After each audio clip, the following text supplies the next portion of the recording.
Hi, this is Stephen Ryan in rainy Okayama, hoping to share with you some ideas about the use of smartphone cameras in study abroad contexts. Before we get started with the main part of the presentation, I have one request. I would like you to prepare a piece of paper and something to write on it with. Pencil, pen, anything will do. If necessary, you can pause the video now so that you have it with you during the presentation. So I'll just pause briefly so that you can get your pencil and paper. Welcome back. Thank you. The reason we have pencils and papers is because I'd like to play the 3-2-1 game with you. Maybe you don't know the 3-2-1 game, so I'll tell you all about it. As you listen to the presentation or after the video comes to an end, please note down the following things. 3 things that you learnt from this presentation. 2 things that you'd like to know more about. And 1 thing that you'd like to try or adopt into your own teaching or into your own practice as a study abroad advisor. If people watching this video do that, then hopefully we'll have something to discuss when we all get together on the day of the conference and have some time to mull over what's been said in this presentation. Even if you're not planning to come on the day of the conference, apparently, according to Tracy Tokuhama Espinosa, from whom I've stolen this technique, this will help you to remember a little more of what's been said as you flip through the various videos that are available to you. Okay, so please, as we go through, note down these 6 things, please, or you can jot them down at the end of the video. So, picture this. What I'm hoping to do here is to share some thoughts about the use of cell phone cameras in study abroad contexts. This is something that I've touched on in previous presentations at study abroad conferences. There seemed to be a certain amount of interest, so what I've tried to do with this presentation is to put together the ideas that I've been playing with here and my students have been testing out for me in hopefully some kind of coherent form. I am old enough to remember when photography used to be a hobby. In fact, it was my father's hobby. That's not my father in the picture. He invested a large amount of time and money in equipment. He planned when he would be going somewhere with his camera to take pictures. And in general, this was not something that he engaged in lightly because it cost him money and it took him quite a lot of time. Now, of course, everything has changed. Taking pictures is no longer a hobby. In fact, in some ways, it's the opposite of a hobby. It's incredibly simple. The first time I tried this out, I couldn't believe that all I had to do was to touch that white button to preserve this view for posterity forever if I wanted to. And I couldn't quite believe that that picture would be accessible to me literally instantly. The time it took to press another button is the time needed for me to be able to see the image that I'd taken. It couldn't be simpler. And everybody has one of these things. Just about everybody you're likely to meet, whether at home or in a study abroad context, is going to have a smartphone that is capable of taking pictures. Not 1 or 2 pictures, but hundreds and literally thousands of pictures. I talked to the IT teacher. I said, how many pictures can students store in their cell phones? She said, well, I don't know any limit. I suppose about 10,000. So yeah, not only are they everywhere, they're also able to preserve the pictures you've taken for as long as you wish. And they're free. It's free to take photographs. I remember being a rather stingy photographer in the old days. I didn't like to take a lot of pictures because it cost money for film, it cost money to have them developed and so on. But now they're free. Well, if you have a smartphone and you've already paid for a plan, they're free. But my students consider that everything on their smartphone is free and free to use. And for the purposes of using their smartphones for study abroad, that's probably good enough. Yes, they're simple, they're ubiquitous, and they're free, which makes them pretty much an ideal tool, an ideal learning tool for study abroad students. Let me show you what I mean by talking through some of the affordances that I see in these smartphone cameras. First of all, they give us the possibility of recording visuals. Of course, you can take videos, so they can be visuals that move as well. But in this talk, I'd like to focus on the still pictures because I'm more used to dealing with them. There are my students in Seattle. Their first view of that really weird office building called the Spheres. They all reached for their smartphones. They all took pictures. And that's great. That's great because there's nothing like that first encounter with the new, whether it's a new office building, a new city that you're visiting for the first time, a new school, a whole new country. There's nothing like those first few minutes, those first few seconds when you look around and everything is new, everything is different, everything is exciting. I wish that I could bottle that sense of the new, that excitement, and hand it out in lessons quite freely so that my students would spend all the time they spend in my lessons in a state of excitement, in a state of arousal, in a state of, wow, this is new, exciting, and interesting. Of course I can't. And of course, that feeling of new, that feeling of, isn't it exciting to be somewhere different, it fades. And even the memories, the detailed memories of those first few moments in the US or in Seattle in this case, those fade as well. Can't really do very much about the fading of the excitement, but the fading of the memory can be greatly assisted, you've guessed it, by having a smartphone with you and making sure you use the camera very, very often. In fact, I task my students on these accompanied short-term study abroad trips to take at least 100 pictures a day, and that's not including selfies, they always ask. Not including selfies, 100 pictures a day in an attempt to capture some of that new, exciting feeling, or at least to be reminded of it later when they look through their photos. Now, I'm talking there about a short-term study abroad experience. I've also worked with 1 semester, 1 year abroad students. For them, the pressure is a little less, but for the first month, I expect them to send me by email at least 1 picture a day, something that's caught their attention in the new environment. After the first month, we take the pressure off even more, maybe 1 picture a week, but still keeping the tasks there to record on their smartphones some of the newness and excitement of the environment that they're in. Another affordance. The smartphone forces us to select. What are we going to take pictures of? What is it that we notice in the new environment that we want to record, that we want to be able to take home with us in our smartphones? Well, I do set parameters for the 100 pictures a day task. The first parameter is that they should take a photograph of anything that they wouldn't see in Japan. And the second parameter is that they're to take a photograph of anything that they would see in Japan. And after a while, the penny drops. They really do need to take pictures of just about everything they notice to reach their quota of 100 a day. But that focusing of attention, that having them look for things that are just like Japan and things that are not at all like Japan, that directs their attention. It means that they're not there simply to buy the bargains in the cosmetics store. They're not there simply to ogle at the tourist sites. They are there to observe. They are becoming observers of a new way of life and of new things and artifacts that they haven't encountered before. So the selection affordance of the camera allows us to have the students focus on noticing certain things in their environment. Another affordance, the camera allows us to share. One thing that always disturbed me about study abroad in the old days was that it was for the students who could afford it. The students who had enough money that they could probably have gone abroad anyway, even if they weren't coming, in this case, on an accompanied short trip with a teacher. It really upset me that the students who actually would benefit most from it were the students who really couldn't afford the plane fare to get there. And then along came the smartphone camera.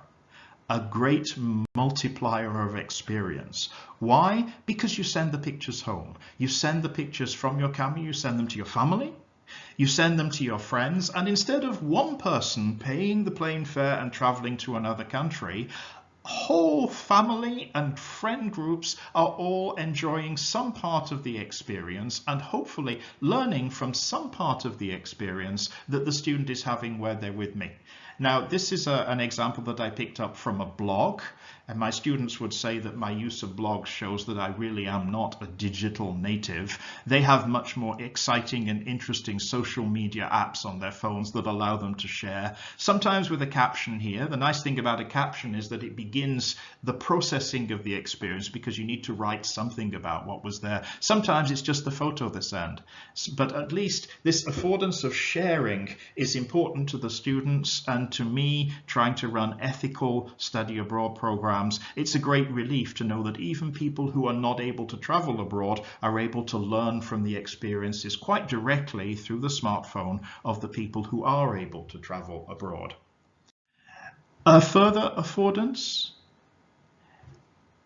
The smartphone gives the students the opportunity to analyze the parts of their experience that they are capturing with their smartphone camera. Here you see 3 of my students preparing to talk to me. During our 9-day trip to Seattle, I made a point of setting aside some time each day, usually before, during, or after a meal, to talk to each student and to say, you took 100 photos yesterday, and then say, no, I took 130. Okay, you took 130 photos yesterday. Show me the one that's the most interesting to you. So that what they're doing there, they know they're going to have to talk to me soon. They're looking for their most interesting photograph. They'll come over and talk to me about it. And that's when the why questions begin. Why is this interesting? Why do you not see something like this in Japan? Does that tell you something about Japan? Why do you think we can see it in the US? And so on, pushing them to analyze the experience that they've captured. Because we've recorded it, we're able to look at it much more objectively than trying to describe something that caught their attention the day before. And they have a more permanent record of it. So this analysis is facilitated by having the smartphone camera. It doesn't stop there. It also gives the students later, after returning to Japan, the chance to reflect. After all, the 9-day trip meant that each student took well over 900 photographs. One of the post-return tasks for them was to look through those 900 plus photographs and to pick out 12 or 15 of the things that they found most interesting. No more definition than that about the criteria for selecting. The ones they found most interesting, and to present them in a PowerPoint like this one with a few words of explanation on each slide. So here we see the student was rather taken by the different trash receptacles and the way that the entrance to the receptacle determined what kind of thing you could put into it. She liked that, she commented on it, and this was a chance for her to, as she searched through her photographs, to reflect on the experiences that she'd had, the ones she'd captured, maybe remember some of the analysis that she'd done, to do more selection, more noticing in picking out from over 900 pictures, these 12 or 15 pictures, and then to engage in a little further analysis as she decided the caption, the few words of explanation to go on each slide. So this is really an important part of the study abroad experience, I think, the post-return reflection. And recall, these students have their 900 plus photographs forever. If they want to keep them, they can keep them in their phone, they can transfer them to different media, they can post them on blogs, on Facebook, on some of the other more modern social media applications. They have the photos forever. My wife, who's much more of a Facebook user than I am, tells me that, 1 year ago we were here, 1 year ago we were eating that meal, and so on. Apparently Facebook reminds her of anniversaries of things that she has posted photographs about. So this may not work with some of the social media apps that the students are using, but at least in their camera, in their record, they have a lot of visual reminders of things that they experienced in the US, things that they can go back to, recall what it looked like, hopefully recall what it felt like, relive a little bit of the excitement of being there, and also to think about it, to continue the analysis and reflection that we started. Actually, we started during orientation, but we had a chance to practice during the trip and in the immediate post-return period. One more thing, which is not of central interest to the students, but also this huge data bank of photographs is very helpful when the university comes to you and says, oh, you took some students abroad. Do you have some pictures we can put on the website? Well, yes, I did. I had access to about 10,000 pictures from the different students. They'd already given their permission for me to use their photographs if I wanted to. So that's why if you open up the homepage of Sanyo Gakuen University, you will see some reminders. That's just by the by for teachers. This is also a good way to make sure you always have enough publicity photographs to encourage students to take part in future programs. So what have we got? Let's put those affordances together. Putting publicize aside for one moment, we have reflection, sharing, recording the experience, analyzing the experience, selecting or noticing certain experiences which are worthy of being recorded, and we have the chance to recall those things at will for further reflection, sharing, recording, and so on. If you look carefully at those keywords, I think you'll notice what I did, that all of those 6 things are key elements in learning. In order to learn from something, we need to be able to record it, to fix it in memory so far. And in this way, the camera is acting as a kind of external hard drive for your memory, which, as I say, will fade and is limited anyway in its capacity. But in order to learn from it, you need to be able to record it. You need on some level to analyze that experience, to get from it some kind of essence, some kind of learning that is applicable in other situations you may find yourself in. But before that, you do need to notice, you need to select from the huge amount of data coming to you for the environment. You need to be able to notice or select certain elements that you do want to preserve and ponder on. You need to be able not only to preserve it, but to recall it when necessary, to bring it back into your working memory so you can apply lessons learned in the past to things that you might encounter in the present or in the future. All of this is facilitated by reflecting on experience, of thinking it over, of asking those why questions, of applying what you learned overseas to things that you've learned here. You see, I keep using the word learning because these 6 words are the essence of learning. Sharing might appear to some people to be a bit of an odd person out, but one thing we do know about learning is that it works best when it is social. Yes, a brain in isolation can learn things, but a brain in interaction with other brains is a much more efficient learning tool. So really, all of these 6 affordances of the camera are key elements of what it means to learn. So although I've been using the camera as an example, I really have been talking about learning all the time. So students, when you prepare for your study abroad experience, don't forget your smartphone with the camera, as though you needed reminding. Perhaps more importantly, teachers, when your students are preparing for their study abroad experience, don't forget to prime them with tasks that will help them to notice, to record, to analyze, to reflect, to share, and to learn from the experiences that they're having. Those are the thoughts that I prepared to share with you today. I hope you've had a chance during the presentation to jot down those 3 things that you learnt, the 2 things you'd like to know more about, and the 1 thing you'd like to try. If you haven't quite finished, that's okay, because there is some time between now and the beginning of the conference, so please take some time to reflect on it. But if you are coming to the session during the conference, please try to bring along that piece of paper, or maybe you want to take a photograph of it with your smartphone camera just so you have it with you when we get together to talk about it, because I think this is where the key learnings from this presentation will happen, and I hope that I'll be able to learn a lot from the ideas that you bring along as well. So 3 things you learnt, 2 things you'd like to know more about, and 1 thing you'd like to try, please. Thank you very much for listening to this video until the end. This is me, this is my contact information. I look forward to meeting with you at the conference.